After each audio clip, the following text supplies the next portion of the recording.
This is the Reviewing Network Live, a weekly stream of consciousness recording session where I sit back with you folks out there, talk about some of the big news stories from the past week, and some other things I found that might be of amusement to you out there. I think you might get a kick out of it. Now, these are more like audio podcasts and are much longer than my usual videos and are also, for the most part, unedited and will contain some foul language. So, if you're easily offended by that, I advise you to maybe step back a bit, maybe go somewhere else. But hey, if you're up to the challenge, sit back, relax, and enjoy the show. Thanks.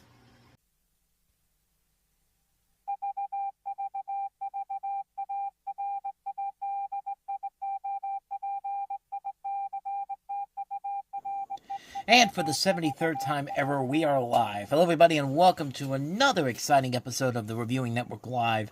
On a pretty packed week in terms of news stories across the world of motion pictures, television, you name it, as well as some other things going on across the world that I thought would be kind of amusing to talk about here. We got a packed show here, so yeah, with all that said, let's not waste any more time and just get right to the weekend box office, which once again was not all that impressive. In fact, we saw movies coming up back into the top 5 here. But there was one big new release that everyone wants to kind of know how that turned out, and we'll get to that one in just a little bit. But yeah, with all that said, let's get right to it. And we'll start off with that film that moved back up into the top 5, not because of any particular reason. It wasn't an Oscar-nominated movie, thank God. It was just the fact that there was literally nothing else out there to have something in the top 5. So Moana 2, come on back up.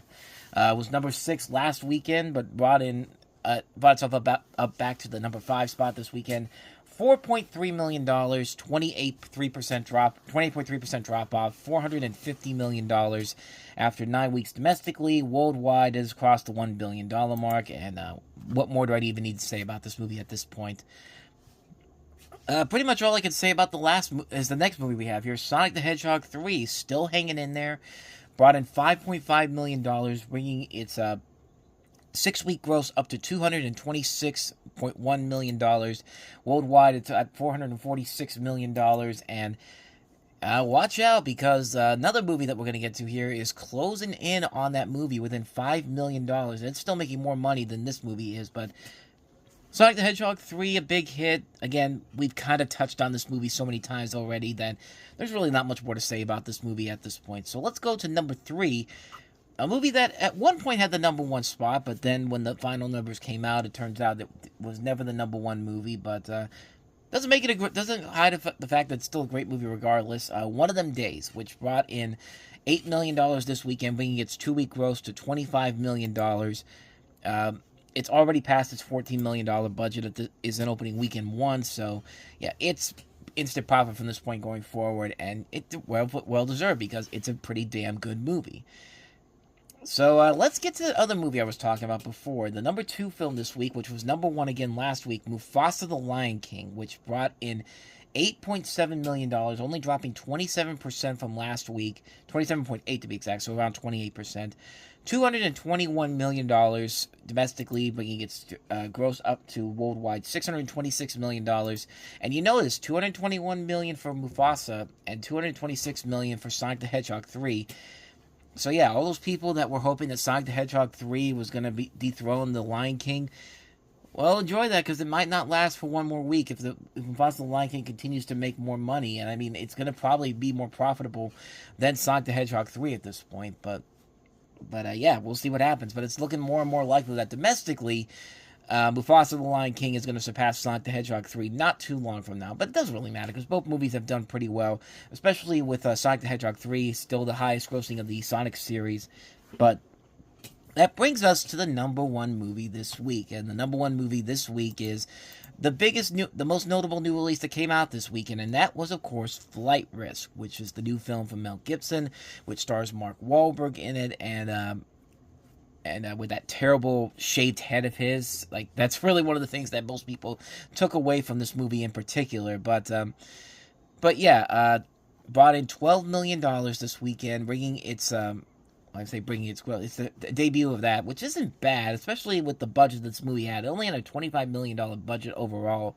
So it's not a bad opening for this movie in general. Lionsgate probably was hoping for a little bit more, especially considering that this film has a cinema score of C on it, and the reviews were not that strong for it. But they'll take what they can get from this. I mean, I saw the movie and I actually didn't think it was that bad. I mean, it's not a good movie either, but it is fun, and you can see Mel Gibson putting a lot on the line for this movie to make it work, and he really does make it shine here. I think it is a very fun film overall. It's very stupid at times.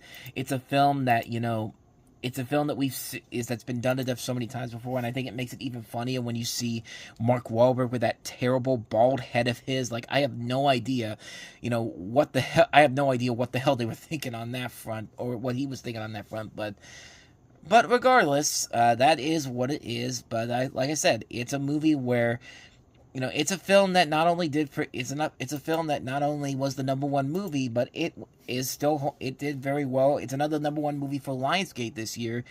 They've already had two more number one weekends than any other studio this year for new releases. But then again, it's been a very, very slow start to the season so far. But of course, Dennis Thieves' Pantera was the number one movie a couple weeks ago, and now Flight Risk is. I feel like this one will at least get back to its budget, no question about it. I don't think it's going to make that much of an impact overall in terms of longevity at the box office. But then again, regardless, I mean, like I said, it's a fun movie. I think it's better to watch at home regardless. It's better to watch it at home than it is to watch it on a theater screen. Because I think the biggest problem with it on theater screens is that there are definitely a lot of scenes in this movie that really don't feel like they deserve to be on the big screen, specifically in the opening, where you have some pretty bad-looking AI shots of the city, and one shot in particular of this moose that does not look like a real moose whatsoever. But once again, after that happens, the movie actually does get kind of intriguing overall. The biggest problem overall was with the script. I mean, the script is pretty generic, and it really doesn't. It really takes away from the enjoyment of the film, especially with the twist of the movie that supposed to is like the big twist of the movie. Like, you can kind of figure out what it's going to be right away, but yeah, regardless, it did what it needed to do. I think it kind of went in line with expectations at the box office, but they were kind of hoping for a little bit more probably, but they'll take what they can get, especially with next weekend Dogman coming out, which will probably be the film that will knock off these family films off a bit. I wouldn't be surprised if we saw some big droppage from the family films, but in terms of other new releases that came out, we had two other notable ones. We had Presence, the new film from Steven Soderbergh, which brought in $3.4 million, which was produced by Neon, the company that gave us Longlegs. It made its budget back. $2 million was the budget for it, and the reviews for it have actually been kind of pretty good so far. And I haven't heard anybody said that it's a bad movie per se, but you make what you get, and you actually got some good reviews out of it. So I like Steven Soderbergh a lot, so I'm definitely looking forward to checking that one out at some point. And then we have Brave the Dark, which is the latest film from Damian Harris, who, he did movies like The Rachel Papers, The Seed back in the day, and it's a film with Jared Harris and Nicholas Hamilton. I have no idea what the plot is for it. I never even heard of it. But it is an Angel Studios movie, and it's a film where, haunted by torturous childhood memories, Nate Williams finds himself engulfed in darkness when his drama teacher, Mr. Dean, bails him out of jail and takes him in. Nate must confront his past before it leads to his own destruction. It brought in $2.6 million. I don't know what the budget is for this, but Angel Studios doesn't usually make high-budgeted movies per se, so needless to say, it probably made its money back overall, so it's pretty quickly. So, again, a studio like Angel Studios doesn't really need to have these marketing campaigns all over the place to have their movies be successful, and lo and behold, it's another film that did okay, all things considered, without a big boost behind it in terms of the box office overall. In terms of Oscar nominees that came out this weekend, most of them didn't really have a huge impact overall. The only one that had the biggest impact overall was The Brutalist, which improved to 45% from last weekend, $2.8 million, bringing its 6-week gross to $9.3 million. Some of the other movies, Complete Unknown, dropped 17%, bringing its 5-week total to $62.9 million after a $3.1 million opening weekend. Wicked dropped 33%, $2.4 million, already at $468.8 million. Is there any other ones here? Nickel Boys was one of the Best Picture nominees. Got a little bit of a boost. So did I'm Still Here. But nothing really that extravagant just yet. I think this is going to be a very open Oscar race overall. And part is me personally, I would rather see a movie like Anora, which I finally just saw yesterday. Absolutely terrific film. One I would have definitely put on my top 10 list if I'd seen it before the end of the year. But that one, I think it's going to be that one. Either that, The Brutalist, Wicked, Dune Part 2. I would love it if any of those won. I'd be really, really upset if Emilia Perez wins, which might happen, but it deserves to go to a better movie, man. Plus, the Oscars has been much smarter the last couple of years of picking actual good Best Picture winners and not, like, mediocre slop like The King's Speech and Coda and Green Book. Yeah, I watched Coda a few years ago, and yeah, I don't think it was Best Picture worthy, especially considering what those films, what was going up against it back then. But that's just my personal opinion on that. And we'll get to some, actually, as truth be told, I was actually going to save that for the worst Best Picture winners of all time segment I had at the end of the video, but you know what? Screw it, I'll take it out of there because I pretty much covered everything I wanted to cover with that, but we still have a ton of stories to get to here, so let's go ahead and get right to it. First up, let's talk about a dual story regarding the world of Star Wars. So things are starting to get busy again in the world of Star Wars. We had not one but two different stories coming out this week about future Star Wars projects, including the first one that we have here, and that is that Ryan Gosling is in talks to star in Shawn Levy's Star Wars movie. This comes from The Hollywood Reporter, and it says, Ryan Gosling is heading to the great galaxy far, far away. The three-time Oscar nominees in negotiations to top-line the Star Wars feature project that will be directed by Deadpool and Wolverine filmmaker Shawn Levy. Details on any Star Wars projects are harder to acquire. Their plans for an orbital planet killer, and this one is no exception. Let me rephrase that again, because I think I read this wrong. Details on any Star Wars projects are harder to acquire than plans for an orbital planet killer. There we go. And this one is no exception. Levy had been developing his Star Wars feature since 2022, and Jonathan Tropper, who collaborated with Levy on such films as This Is Where I Leave You and The Adam Project, both great movies, by the way, had been working on a script for over a year. Levy is also producing the feature with his 21 Laps banner, joining Star Wars stewardess Kathleen Kennedy and Lucasfilm. It's unclear whether when I can't read right now. It's unclear when Levy's project is set. Star Wars stories have run the gamut on hundreds of years, detailing the goings-on for a galaxy republic turned dictatorship turned rebellion. It's also unclear if this concerns Jedis and their enemies, the Sith. It is, however, to be unconnected to the so-called Skywalker saga, the story centered on the well-established and beloved characters Luke Skywalker and his father Anakin. It is meant to be a standalone movie, sources tell The Hollywood Reporter. Lucasfilm has no comment on any impending deals for the project's details. Sources say that Gosling's development is a late in the game move for Levy's movie schedule. The filmmaker was eyeing to direct a boy band movie set up at Paramount, which would have reunited him with Ryan Reynolds and Hugh Jackman, but Gosling's interest and involvement suddenly shifted the Star Wars project into hyperspace. If a deal makes, the project would continue to fly like the Millennium Falcon, because not only Levy's next movie, but also the next Star Wars movie to go into production with cameras potentially rolling this fall. The Mandalorian and Grogu wrapped in mid-December and will release on May 22nd, 2026. So that's one of the stories that broke this week. Now let's talk about the other story that broke this week. And that is that Daisy Ridley's Star Wars movie, The New Jedi Order, has enlisted a writer involved in it. I think this is the other one they're talking about in the other story. This again comes from The Hollywood Reporter. And says here, George Nolfi, known for his screenplay work on movies such as The Bourne Ultimatum and Ocean's 12, has been tapped to write New Jedi Order, the Daisy Ridley-centric Star Wars movie. The hiring signals continued faith in the project, which was announced to great fanfare almost 2 years ago at Star Wars Celebration in London, but has seen several high-profile writers fall into the trash compactor. Documentary filmmaker Shireen Obaid Chino is due to make her narrative feature debut with the project, with Ridley due to reprise the role of lightsaber-wielding Rey Skywalker, the character she played in Disney's sequel trilogy. The new story is set to take place 15 years after the events seen in 2019's The Rise of Skywalker, with Ridley's character now a mentor to a new crop of Jedis. Damon Lindelof and Justin Britt Gibson were the initial writers on the project, working on it before Obaid Chinoy was brought on. By that time, Ridley was revealed as returning in April 2023. Pesky Blinders creator Stephen Knight was clacking away at the keyboard, but by October 2024, he was no longer on the project. The script delay has pushed back any hope for production starts for the project.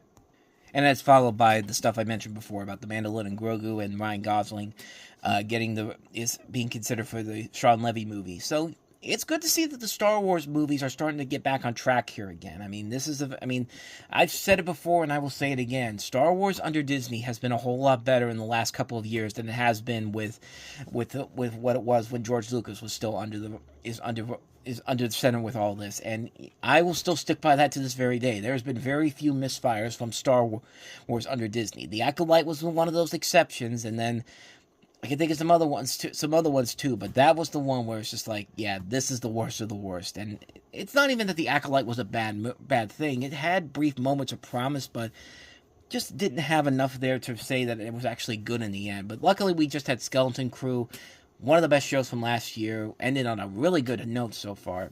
But yeah, I'm looking forward to this. I'm still looking forward to these Star Wars movies. Hopefully, we'll see what Mandalorian and Grogu ends up doing with it.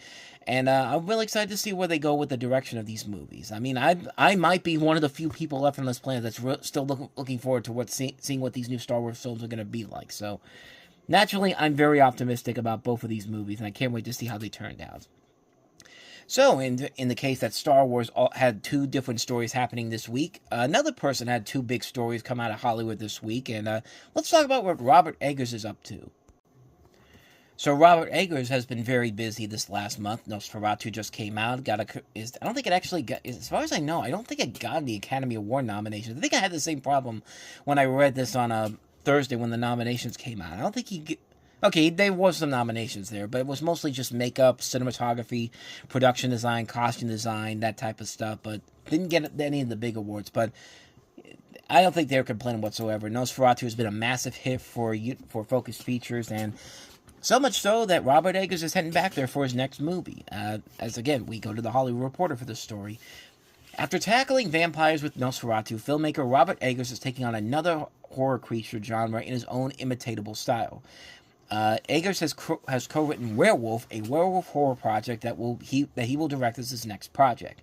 Focus Features, Universal's art house division, which released and financed Nosferatu, is back in business with the filmmaker for Werewolf. The company has dated the thriller for a North American release on Christmas Day 2026. The parties are hoping for more holiday greetings as Nosferatu was also released on Christmas Day and went on to become an improbable hit. Eggers wrote Werewolf with Sejan, who co-wrote heady Viking saga The Northman with the filmmaker. While details are scarce, sources say the story is set in 13th century England. The script also features dialogue that will be true to the time period and has translations and annotations from those unintimidated in Old English. Initially, Eggers was planning on shooting the film in black and white, but that is no longer the case. Suffice it to say that considering the setting and the dialogue, Eggers is promising another deep dive into a muddy, costumed, and violent time period consistent with his Auvert, I think I'm pronouncing that right, I might not be, but which has earned him a loyal film following. So, yeah, and I brought this story, I wanted to bring this story up mostly because of the fact that, we just had the Wolfman, the Universal Wolfman movie that was supposed to be the thing that's supposed to bring this whole thing back bring the classic Universal monsters back to get back in a way that people can actually really appreciate them and not get the bad memories out of the Dark Universe out of the way. But as we all saw with Wolfman, they are not really doing what they should have been doing with this. And like I said, with a movie like Wolfman, you expect so much more from this film, and instead, the Wolfman that we actually did get was a Wolfman that not only looked pretty bad, but looked like a freaking meth head more than a Wolfman. And the reason why I'm so optimistic about this is because, Robert Eggers clearly knows what he's doing with Nosferatu, and two, I'm hoping that we can actually get a Wolfman that's legitimately terrifying and actually looks like a Wolfman. It actually has the transitions of a wolf, of the man to a werewolf, the stuff we were waiting for from Wolfman that we didn't get. So, on that level alone, that's what makes me so excited about this movie, and actually the fact that it's getting made and it's getting a release date here, and considering what Robert Eggers has done in the past, more than likely it's going to be very, very good. But that was not the only story for Eggers this week, as Deadline Hollywood has the other story about another project he's attached to, and that is, get this out of the way, It's been a big week for Robert Eggers. A day after Focus Features' announcement on Werewolf, which is set as his next film on the heels of Nosferatu, we've learned that the filmmaker has closed his deal to write and direct a new Labyrinth film for TriStar Pictures. The news comes following the unveiling of the 2025 Oscar nominations, including 4 for Eggers' hit vampire flick.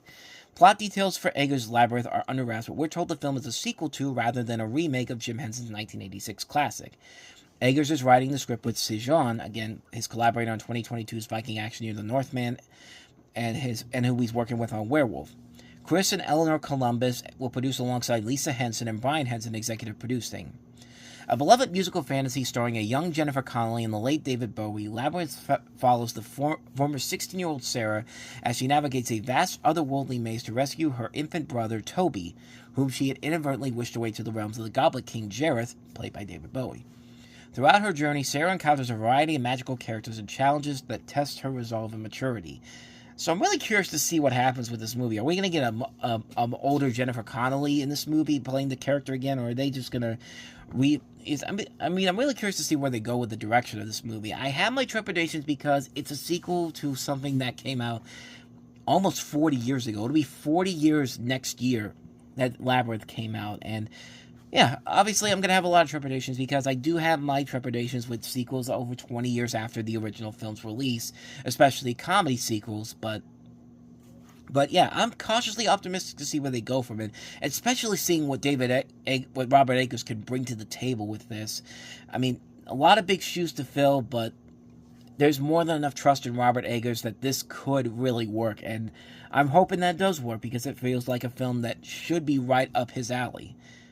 So we'll see how that turns out. But like I said, I'm definitely looking forward to seeing how that one works out. On to the next story, and we're bringing back the Ocean's franchise again with a new director attached. Once again, this comes from Deadline Hollywood. It's a very small paragraph here, but gives you kind of the gist of what's going to happen here. David Leitch is in early talks to direct Ocean's 14, the Smokehouse-produced caper franchise for Warner Brothers that will mark the first one not directed by Steven Soderbergh. I guess they completely forgot that Ocean's 8 existed, but we've reported that Conclave Helmer, Edward Berger's was in talks, but those have gone away. The intention is to bring the original cast back into the fold. Leitch is coming off the Ryan Gosling, Emily Blunt star The Fall Guy, which, I'm sorry, is a great movie that deserved more attention last year, and the Brad Pitt star Bullet Train before that. Okay, this paragraph is filled with a lot of typos here, so let me just go to the Hollywood Reporter story, because at least that one should be more filled in with what's going on here. But okay, here we go. This is from Hollywood Reporter. The latest film in the heist movie franchise is expected to see the return of George Clooney as Daniel Ocean, with Clooney's Smokehouse banner behind the Warner Brothers project. Brad Pitt, who worked with his former stunt double Leitch on Bullet Train, is also expected to return. The ensemble also includes Matt Damon and Casey Affleck. All the original movies star a group of criminals pulling off increasingly daring heists. Ocean's 13, the most recent to star Pitt and Clooney, came out in 2007. The 3 films in the franchise grossed over $420 million at the domestic box office. A female-fronted spin-off, Ocean's 8, arrived in 2018. This is not the only Ocean's movie currently in the works. Ryan Gosling and Margot Robbie are set to star in a Jay Roach-directed Ocean's 11 tale that is set in Europe in the 1960s. So, apparently this is not the same movie as that, because that was a story that I think that came out several years ago. But, I don't know what the details are on that particular movie, because it's been 3 years since they've talked about it. I don't know if it's still in the works or not, but probably still is. But so you can see that the Ocean's gang is getting back together for another film, and I don't know, I'd be all in on it. And I think there's a lot there you could do with a story like this. There's a lot of things you could do with all these characters involved again.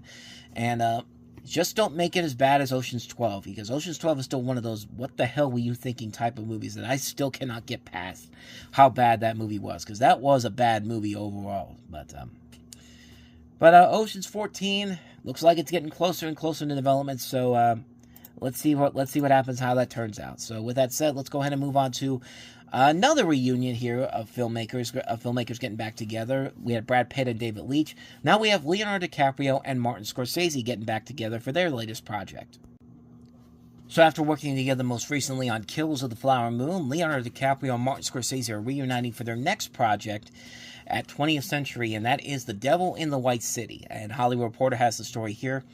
The long-gestating feature adaptation of The Devil in the White City has been picked up by 20th Century Studios. The film is in development at the studio and has Leonardo Dicaprio in talks to star, with Martin Scorsese in talks to direct. It's based off of author Eric Larson's 2003 true crime nonfiction book of the same name. This iteration of the project is in the early stage and does not currently have a script. Several are serving as producers are Dicaprio, Scorsese, Stacey Shear, Rick Yorn, and Jennifer Davidson. Larson's best-selling book, The Devil in the White City, Murder, Magic, and Madness at the Fair That Changed America, is set in Chicago at the end of the 19th century and focused on World's Fair architect Daniel Burnham and serial killer H.H. Holmes. Back in 2010, The Hollywood Reporter reported that Dicaprio was developing a film based off the book through his shingle Appian Way. At the time, Dicaprio was eyeing the role of Holmes. Prior to that, Catherine Bigelow was attached to direct a previous version, with another iteration had Tom Cruise and Paula Wagner involved.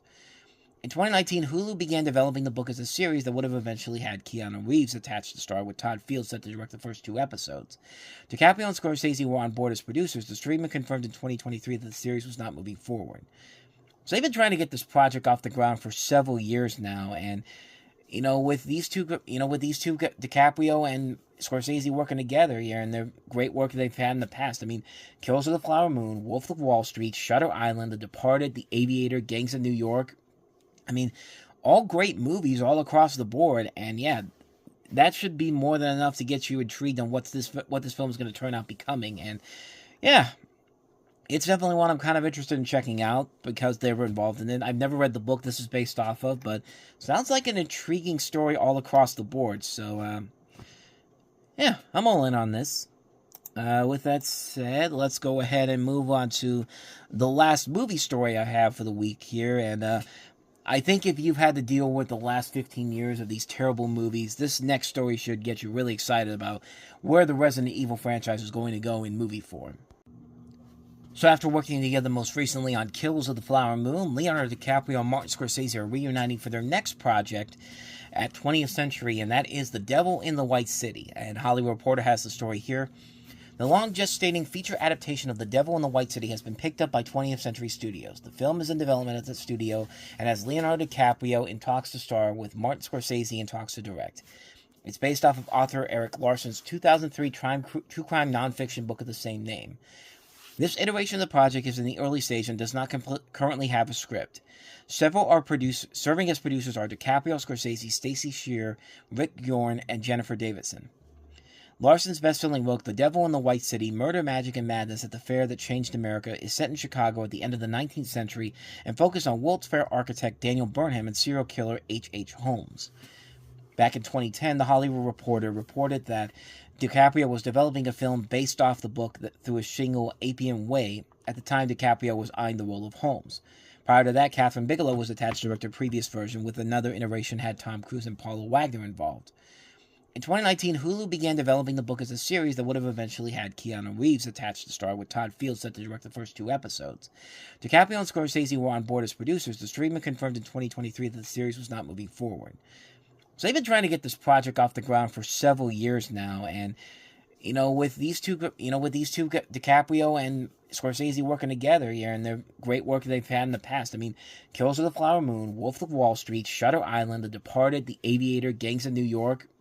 I mean, all great movies all across the board, and yeah, that should be more than enough to get you intrigued on what this film is going to turn out becoming. And yeah, it's definitely one I'm kind of interested in checking out because they were involved in it. I've never read the book this is based off of, but sounds like an intriguing story all across the board. So yeah, I'm all in on this.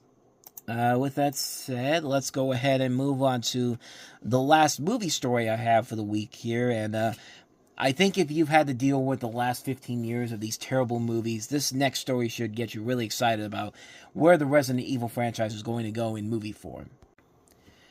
This once again comes from The Hollywood Reporter, and that is that Zach Cregger is tackling the Resident Evil reboot and igniting a bidding war. The fight for Zach Cregger's new movie is on, and what seems to have become the first major auction of the year, an intense bidding war is underway for a reboot of Resident Evil, the horror action movie franchise based off the popular video games. Cregger is attached to write and direct. 4 studios are elbowing for the win, among them Warner Brothers and Netflix, according to sources. Constantine Films, which has held the screen rights to the title since the late 1990s and has been behind the previous movies, will produce the reboot along with PlayStation Productions. Shay Hayton, who worked on John Wick Chapter 4 and Zack Snyder's Army of the Dead, is co-writing. The movies, 6 starring Milla Jovovich plus 1 origin feature made during the pandemic, have been money makers, but Cregger is the reason the studios are willing to shell out major money. Cregger was an actor and comedian who reinvented himself as a cutting-edge filmmaker with Barbarian, the 2022 cult hit that he wrote and directed. It also established him as a new voice in horror, and when he went out with his follow-up horror project, A Bidding War erupted. That upcoming film, titled Weapons, was won by Warner's New Line division and saw him becoming a Final Cut director. The horror movie has Josh Brolin and Julie Garner in its ensemble cast. The Warner Weapons is at its very strongest, been testing quite high according to sources, and Warner's, which has not yet dated the movie, is likely to do everything it can to keep Cregger in the talent fold. The filmmaker is also gearing up to release his first major film as a producer, the horror film Companion, which is receiving glowing reviews ahead of a January 31st opening. And the combination of Cregger paired with an established intellectual property is also likely to be something too tempting to pass up, no matter the cost. The Resident Evil movies, based off the Capcom video games, were a mix of horror, sci-fi, and action genres and followed the adventures of a heroine who fights zombies under the Umbrella Corporation, the biowarfare company that lets loose the monsters. The movies have grossed $1.2 billion worldwide. Cregger's take is described by sources as a revamp that will take the title to its horror roots and be more faithful to the initial games, which were dated back to 1996. If that doesn't get you excited for this, the fact that we're no longer going to have to see Milla Jovovich and Paul W.S. Anderson completely fucking this franchise around because they're the ones that were fucking. If that doesn't get you excited for this, then I don't know what will. I mean, thank God we're no longer gonna have to sit through those terrible Resident Evil movies at Screen Gems made by people who clearly have no idea what the hell the Resident Evil franchise is about.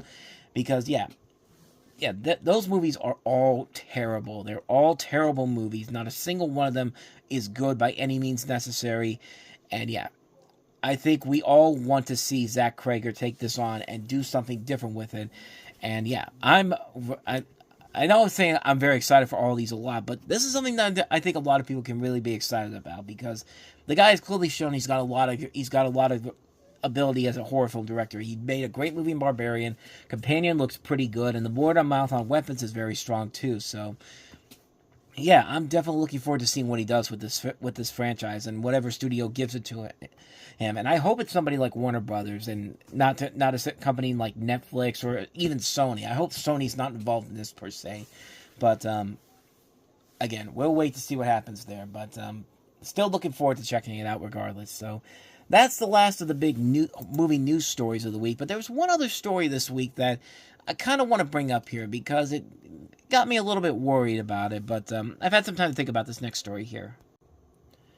So there was a story that broke on Thursday, if I'm not mistaken, that Sony's recordable Blu-ray media production will draw to a close and will shut its last factory down in February.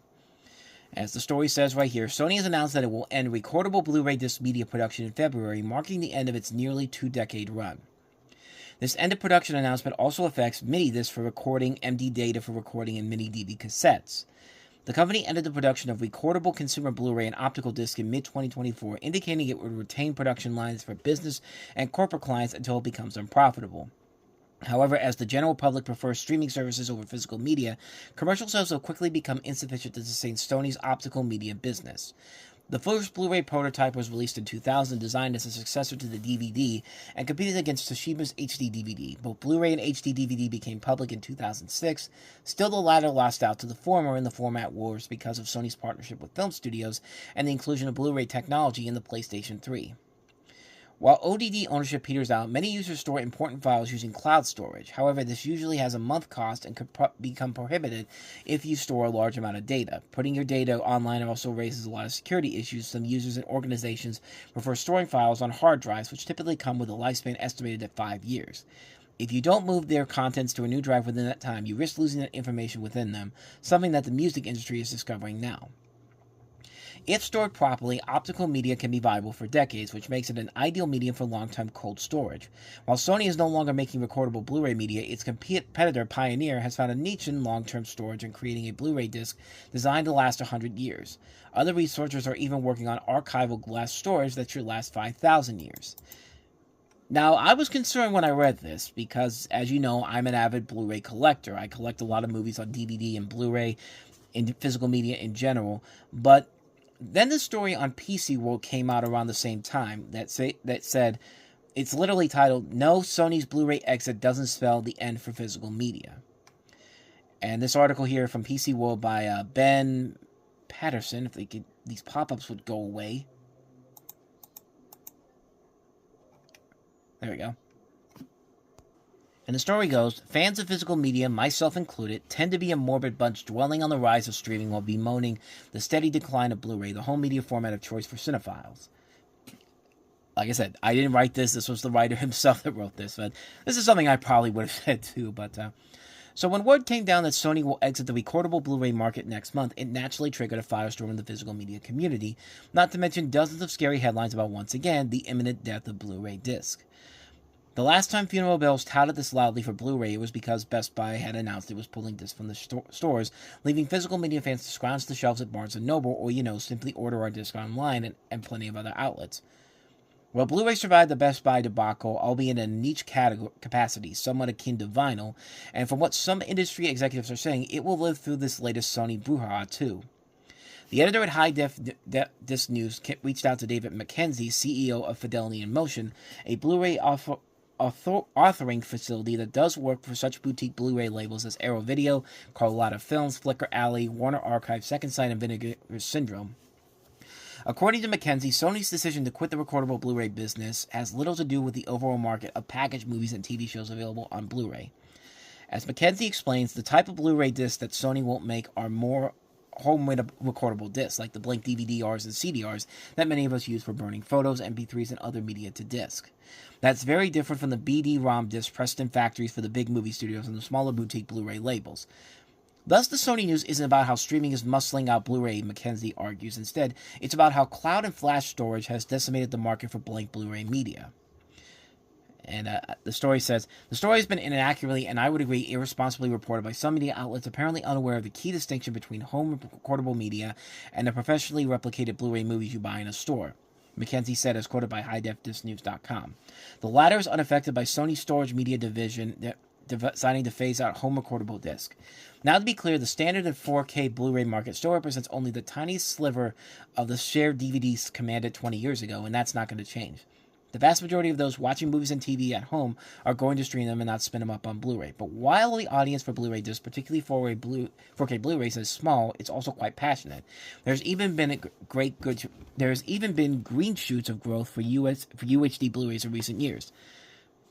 So is Sony's withdrawal from the recordable Blu-ray market a great thing for physical media? No, but it's not exactly a death knell either. And with that, I think a lot of people like myself blew a huge sigh of relief, because it's just like, I collect physical media, and I do stream, but at the same time, it's just like, if I had to choose between a movie that I could have in my hands right now, like, I'll give you an example of what I'm talking about here. Like, right now, I'm holding a Blu-ray right now. I'm literally holding the Steelbook for Smile 2 right now, which just came out this week. Like, I would rather have this copy of this movie here in my hand than being able to stream it, where I have available to stream and I don't need to worry about these discs right here. But you never know but these studios can change the movies any way they want to, when you stream it on there. Like, we've seen it time and time again when you watch movies on Disney Plus or HBO Max or whatever, where they censor movies out that are supposed to be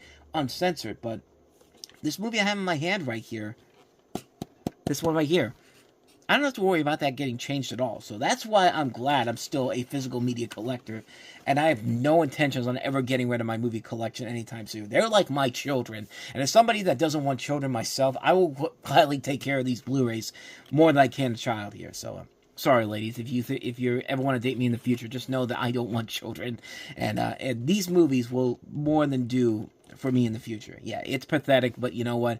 It's worth it. It's worth it in my opinion. But so the bottom line here is that, physical media isn't going anywhere anytime soon, regardless of what the stores are trying to do to force you to buy into streaming services in general. But no, Blu-rays and physical media will not go away that easily, and as long as they're still there, you can be damn sure I'm going to have more of these in my collection, and I'll be willing to show off to you on multiple occasions. And I say this as I got to do a movie stop episode showing off everything I've gotten over the last couple of weeks. But with all that said, let's go ahead and get to some sports stories this week, because the NFL playoffs are going on right now. The championship games are happening as I speak. But let's talk about the saga that was the saga for Liam Coen this week. So, like I said before, it was a pretty busy week in the NFL in terms of a lot of head coaching hirings that happened. The domino really began on Monday when Ben Johnson was officially named the new head coach of the Chicago Bears. And then that was soon followed by Aaron Glenn getting the job as the head coach of the New York Jets. And then it eventually led to later would eventually lead to Pete Carroll getting the job as the coach of the Las Vegas Raiders. And then there was one other one too. I can't remember what it was. Not the one I'm about to talk about here. Oh, the Cowboys. The Cowboys on a Friday night news dump basically hired, Jerry Jones promised everybody that things were going to be different, things were going to change, we're going to go out and we're going to meet people, we're going to talk to people and get the job done in terms of fixing it, getting this team back on track here. And he talked to people, but we all know where it was going to go. They hired Brian Schottenheimer as the new head coach of the Dallas Cowboys, and that was it was so embarrassing that they put it out there on a Friday night news dump that was going to happen. But of course, we already knew Mike Vrabel was going to get the Patriots coaching job. That was early on in the hiring situation. So that means there's only one team left as of right now that has a head coaching hire available, and that is the New Orleans Saints. And we don't know if they're going to wait and see what happens with the playoffs or not, but Joe Brady, which was somebody that they were thinking that was going to happen, he took his name out of the running. So really, I don't know where the Saints are going to go with it. Some say Mike McCarthy possibly. Others say maybe they try to get Marcus Freeman from Notre Dame, but nobody knows for sure. But that's not what we're here to talk about. We're here to talk about what happened with Liam Coen, who of course was the head coach. It was the offensive coordinator for the Tampa Bay Buccaneers, and it was believed that he was a head coaching candidate, and a lot of people were expecting him to basically become is a head coach in the future, and there was this whole, and it shouldn't have been as chaotic and as crazy as it was, but brace yourselves, folks, because this story of how Liam Coen went from being the highest paid offensive coordinator in the NFL with Tampa Bay, went from that to going to be the head coach of the Jacksonville Jaguars. And let's just say that it's a doozy of a story. So without further ado, let's dive in. So just to be kind of simple on this storyline, this is a shortened down version from Ari Mayro on Twitter. To recap this unprecedented situation, Liam Coen was the Jaguars' top target for their head coaching position. He was set to interview on Wednesday, but then withdrew his name. The Bucs then offered him an extension to become one of the highest paid coordinators in the league. The Jaguars bugged out and fired general manager Trent Baalke. They reached back out to Coen, asking if he would reconsider. Coen hadn't signed his Bucs contract yet and started engaging with the Jaguars again. Now Coen's at the Jaguars facility trying to finalize the deal. Meanwhile, the Bucs can't get in touch with them. That's the shorter version of the storyline. The long version is much more incredible. So let's go to the ESPN article about this, because they do a pretty good job of summing up everything that happened on that day. So on January 7th, a day after the Jacksonville Jaguars fired Doug Peterson as head coach, they began to search for their successor. 8 interview requests went out to 8 other teams, one being the Tampa Bay Buccaneers. The Jaguars wanted to talk to offensive coordinator Liam Coen, who called plays for a Bucs offense that was among the highest scoring in the NFL in 2024. Keep in mind, Chris Godwin didn't play for a majority of the season, and Tampa Bay was able to do what they were able to do. That was pretty impressive stuff. The Bucs supported Coen during the virtual interview, which he completed on January 15th. Tampa Bay believed it would be a good experience for Coen, who impressed Jaguars owner Shad Khan in the process. According to a source familiar with the team's coaching staff, Khan wanted to interview Coen in person. Khan and the Jaguars' pursuit of Coen kicked off a chain of events that culminated in Coen landing the job, but not without a trail of chaos. The Bucs were determined to keep their offensive coordinator, even agreeing to make him the highest-paid coordinator in the league earlier this week. The raise was contingent upon his foregoing of the second interview with the Jags, so Coen agreed and dropped out of the Jacksonville interview pool Wednesday morning. But hours later, the Jaguars parted ways with general manager Trent Baalke, and Coen reached out directly to Coen. Would he throw his name back in the ring? By Thursday afternoon, Coen was on his way to Jacksonville for an in-person interview with the Jaguars, and by midnight, the sides had a deal in place for Coen to become their head coach. The Jaguars went from being embarrassed when Coen withdrew to thrilled at landing an offensive guru that will solve the puzzle for quarterback Trevor Lawrence. Meanwhile, the Bucs went from believing they had their transformative offensive coordinator secured for 7 more years to searching for his replacement. In his first and only season with Tampa, Coen was brought in to replace Dave Canales, who the Carolina Panthers hired as head coach after the 23 season. Coen had previously spent several seasons on the Los Angeles Rams staff under Sean McVay, including the 2022 season, where Bucs quarterback Baker Mayfield had a brief stint with LA as offensive coordinator. Coen quickly formed a strong rapport with Bucs head coach Todd Bowles and gained approval for team ownership. He helped lead Mayfield to a career-best 41 touchdown passes, crushing his previously high of 28 from 2023. It's the third most in franchise history. The fact that Mayfield did this without receiver Chris Godwin for more than half the season and Mike Evans for 3 games spoke to Coen's ability to adjust his scheme based on the personnel available. Let's see here. Given all the success, the Bucs were not surprised the Jaguars wanted to speak to Coen. Bowles even gave him some pointers ahead of the virtual interview. But encouraging Coen to take the interview didn't mean the Bucs were willing to let the OC walk away. When the Bucs received the interview request, General Manager Jason Licht asked Coen, "What's your number?" Meaning how much would it take to keep him? A team source told ESPN's Dan Graziano. Coen came back with a number between $4 to $5 million per year, which would have made him the highest-paid coordinator in the league, according to multiple sources. Bucs ownership agreed to the number contingent upon him not taking the in-person interview in Jacksonville, but a Bucs sources told ESPN that even if Coen had signed the contract, they couldn't have technically prevented him from going to the interview. Ownership wanted Licht to get a decision by Coen by Tuesday night, team sources told ESPN. And on Tuesday night, Coen texted Licht, Bowles, and Mayfield and other players to say that he's staying with Tampa. The Jaguars came into the week with interviews lined up for Coen, former Las Vegas Raiders defensive coordinator Patrick Graham, and former New York Jets head coach Robert Saleh. According to a source familiar with the coaching search, Coen's interview was scheduled for Thursday morning, and Graham was scheduled to meet with the Jaguars after Coen. Saleh was scheduled for Friday. But by 10 p.m. on Wednesday, ESPN's Adam Schefter reported Coen had informed the Jaguars he was pulling himself from consideration to stay with Tampa Bay. The Bucs had his new contract drawn up for him to come in and sign that afternoon.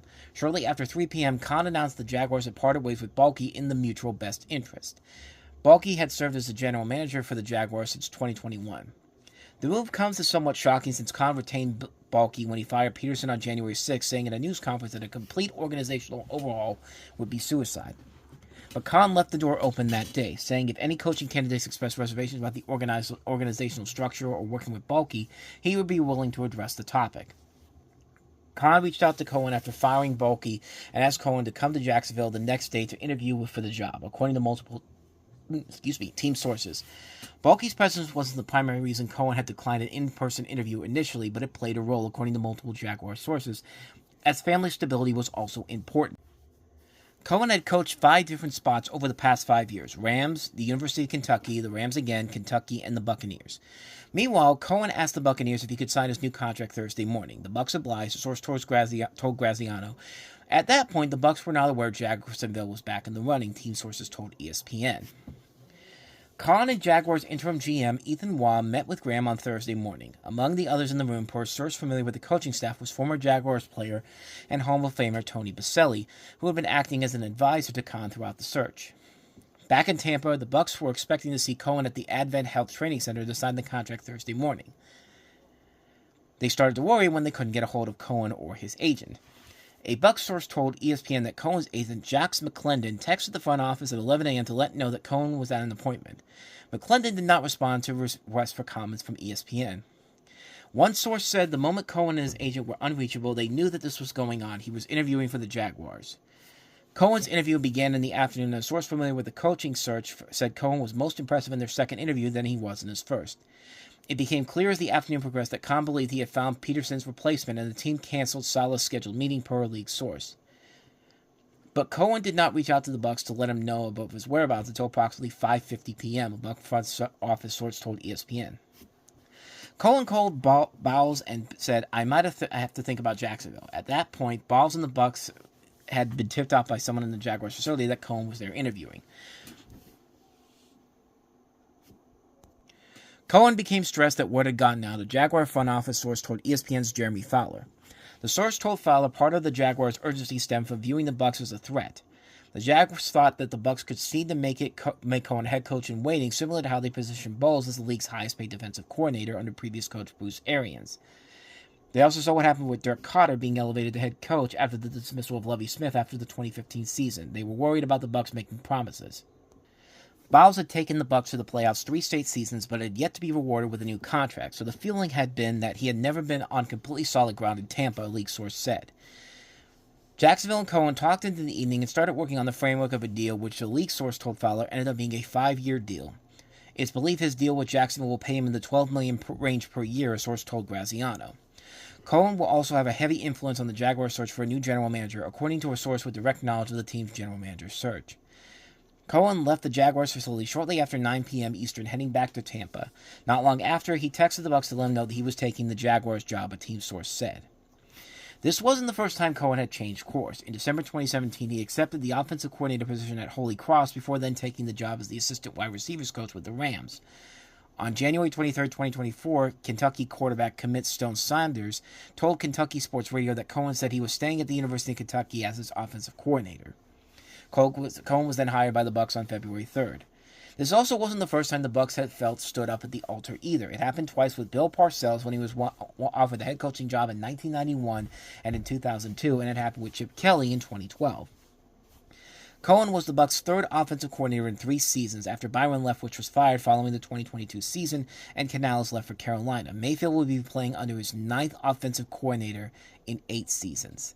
I mean, Jesus Christ, this whole thing was about 75% better than better than 75% of the Oscar nominations for Best Picture this year. I mean, what a movie this was, watching this over the course of 48 hours. It's like it's unbelievable all the levels that these two teams went through to get this guy to go to one of their teams, and that's what we have here. And it all ended with, Liam Coen getting the job that he is getting a head coaching job with the Jacksonville Jaguars, giving them the best quarterback choice that they have, best head coach they've had in a long, long time. I mean, this is a move that really could change the course of the Jaguars forever if it gets right. Depending on if it's right. This isn't like Urban Meyer. This isn't like Doug Peterson. This is a point where, I mean, just this whole thing was just so chaotic and just so unbelievably ridiculous that it just needed to be brought up at some point. But, I feel bad for Baker Mayfield, man, because in 2 years in Tampa Bay, he's done more for Tampa Bay than he ever did in Cleveland. But not his own fault, though. That was Cleveland completely botching his growth and ability in that organization, even though he was the best quarterback they had in that organization for the Cleveland Browns. And now look what he's done with Tampa Bay. And I'm pretty sure that Cleveland's kicking themselves in the butt for thinking that they were going to do better with Deshaun Watson. And look at how that's transpired. But yeah, this was a chaotic situation that happened this weekend. But Jacksonville gets the job done. They get their guy for the future, and now we see what New Orleans does here. Where does New Orleans go? Only time will tell. But yeah, that was a very, very chaotic story that happened this week on that front there. But let's go ahead and move on to the next thing I want to cover here. So last but not least, we have maybe one of the funniest stories I heard all week long. And, I badmouthed the Pittsburgh Steelers long enough here. Let's badmouth the other really bad team in the city of Pittsburgh, and that's the Pittsburgh Pirates. I mean, if you've been following locally here, we had a Pirates Fest not too long ago, and it was nothing more than just watching hardened Pirates fans telling Bob Nutting to sell the team. No matter where you go in this town, if you see Bob Nutting, he's always going to hear sell the team. He was at the Pitt, West Virginia game in the fall, and we saw him coming into the Acrisure Stadium secret parking lot area next to the stadium, and you could just hear everybody going like, sell the team, and I was even joining in on them saying that, Mark Cuban will buy for you, is within a millisecond, because it's true. Mark Cuban's from Pittsburgh. He wants to buy. He's wanted to buy the Pirates for the longest time, but we're here to talk about something that's not even related to the Pirates themselves in terms of their games. No. We're talking about a story about this 11-year-old kid who happened to find a rare Paul Skenes card. Now, if you don't remember the story from a couple months ago, the story was simply this. The story was that the Pirates put out this card that Paul Skenes had autographed. Paul Skenes, of course, was the Pirates' breakout star last year. He was the number 1 pick for them a couple years ago. But they put this deal together where if you find this card, you get not only 30 years worth of Pirates season tickets behind home plate at PNC Park and the chance to play a softball game on the field in exchange for the card, but Paul Skenes' girlfriend, LSU gymnast and influencer Livy Dunn, also will offer the card owner the opportunity to take in a game with her in a luxury suite at the ballpark during one of Skenes' starts. And, this was something where, this was something that they really were hoping that, like, just to keep in mind here what this was, is in addition to the 30 years worth of season tickets, you get a meet and greet with Paul Skenes, you get 2 Paul Skenes signed jerseys, and much more as Topps put it on their social media. And but of course that's not what is. But of course this young kid decided to go against that. So I'm reading the story here from ESPN, and it says here, the young collector who scored a one-of-a-kind baseball card from National League Rookie of the Year Paul Skenes has turned down a trade offer from the Pittsburgh Pirates. Topps announced Friday that the 11-year-old from the Los Angeles area has declined the deal and instead was going to put the card, which features Skenes' autograph with a patch from a game-worn jersey, up for auction. I mentioned before what the prizes are for this, but while the collector wrote in the journal entry shared by Topps that nabbing the card was a dream come true, that dream apparently did not include spending the next 3 decades attending games at PNC Park. He wrote in a journal this long paragraph, this long story about what happened here, and I'm going to go ahead and read this to you. Let's see if I can read this whole thing. It's a couple of different things. So it starts off with, it was November 13th, 2024, and Topps had released 2024 Chrome updates. It was $200, which was a lot, but considering the players and rookies, it was fair. I started begging my mom for it for Christmas. Dad was at work, and my mom was leaving soon. Me and my mom left for school, and I knew people would raise the prices, so I went into full beg mode. My mom said she'd get it, victory, but her work was so busy, she forgot to get it. When my parents got home, I was super sad, but they said the prices would drop at Black Friday. Fast forward to Black Friday. The prices did not drop. He literally wrote this in large captions, but infinite rage. One sec, so now the boy was like, the box was like $350. They said I would have to get something else. I said, okay, but they could tell I was sad. Very, very sad. Very sad. When I was at school, they found a hobby box for $320, which is still a ton, but since they are awesome, they got the box. They told me when I got home from school, and I was so excited. Fast forward to Christmas. First, I woke up at like 4 a.m. and woke my brother. Whoops. We waited till 6:30 a.m., and we woke up our parents. The first present we opened was the hobby box, and my brother got a big Lego. That's how he puts it here. I opened 3 packs and got some cool cards. Then we passed around some more presents. I opened 2 more packs, and on the second pack, I got the Paul Skenes redemption card. I quote, I'm trying to read this right. I'm guessing it says, look, Dad, but look, Dad, I pulled the Paul Skenes redemption card. He was like, no, you didn't. Then I showed him the card, and me, my brother, and my dad were like, oh my god. My mom was very excited too, but she never collected cards, so she didn't know what it meant.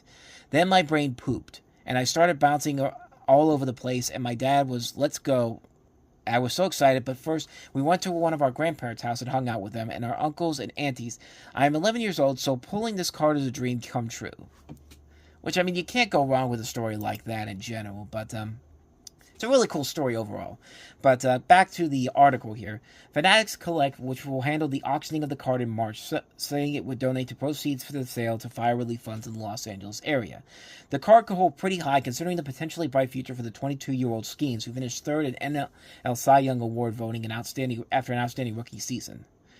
Skenes said over the weekend that he hadn't thought about the potential of signing a long-term contract to remain in Pittsburgh, saying instead that he focuses on helping the Pirates towards a step towards contending in 2025. He is eligible for free agency after the 2029 season, which I'll spoil it for you right now. They're not going to keep him around, no matter how hard they try. But I wanted to bring this up because what the kid is doing with this card is very smart. Of course, Los Angeles right now is dealing with the aftermath of the recent fires, and yeah, he wants to put this up for auction and give the money to the charities give charity to the people that are fighting the fires for them right now. So, I mean, really, you can't argue with the kid for doing that. I mean, it's a smart move on his part. But Bob Nutting, being the cheapskate that he is still trying so desperately hard to make sure he gets this fucking card, because on WPXI, which is the local NBC affiliate around here, they posted this story not but a day later. And it says, Pittsburgh Pirates chairman Bob Nutting extended an offer to the 11-year-old who found the coveted Paul Skenes autographed rookie card.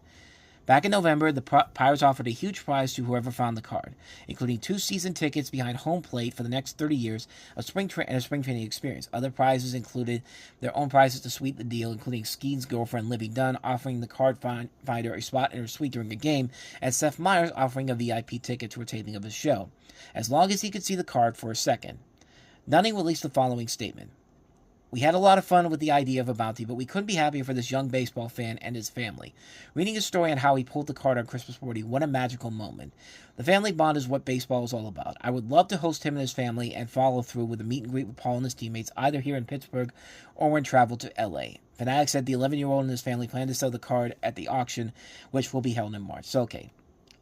This article is, I'm making it seem like Bob Nutting was just being Bob Nutting, the dickhead, but No, he saw the story and he's just kind of like, okay. I understand why you're doing it, and I'll even give you